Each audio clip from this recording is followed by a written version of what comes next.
I'm Philippe Tortell. I'm a professor and head of the Department of Earth, Ocean and Atmospheric Sciences, and I'm actually also a professor in the Department of Botany here at UBC.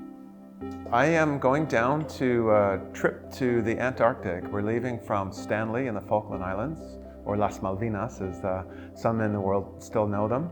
And from there we'll be spending about 2.5 or 3 weeks on this vessel cruising around the Antarctic Peninsula with stops at South Georgia Island and Elephant Island and a few other places in between.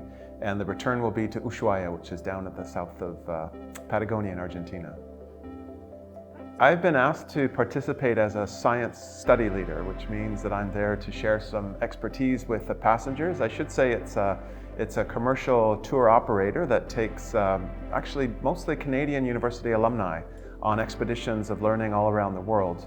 And I was contacted a while ago to join this expedition as a study leader, and my role is to help explain some of the oceanography in the region. I have done some work down there, and I have some experience with the biology and the chemistry and a little bit of the physics of the oceanography. So I'm there to give some lectures, and as it turns out, I'll also be doing some science of my own.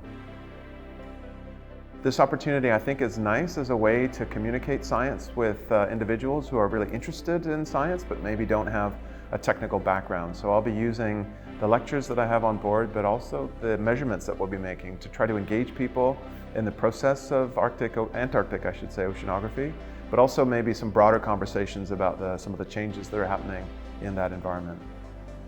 Well, there's a couple of things. For one, in the context of research, it's really difficult for Canadians to have access to Antarctic research infrastructure. We do okay in the Arctic, but have really no presence in the Antarctic.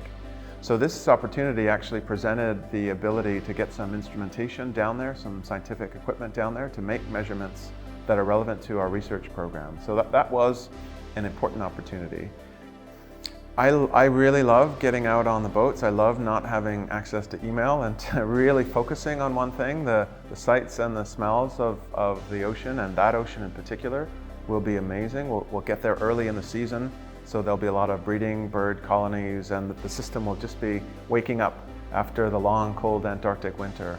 So just to be in that environment, to see the incredible sights of the animals and all the sea ice and icebergs and stuff like that will be amazing.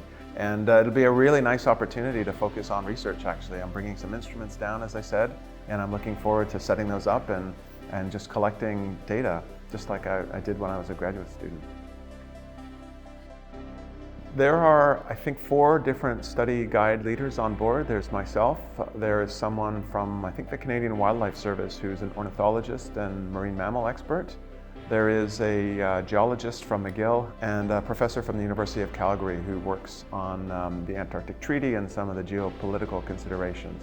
So there's going to be a whole suite of presentations concerning the geology of the Antarctic continent, the oceanography from me, some of the geopolitical stuff, and then a lot, of course, about wildlife, seabirds and mammals and so on. I haven't been to Antarctica in maybe 6 or 7 years.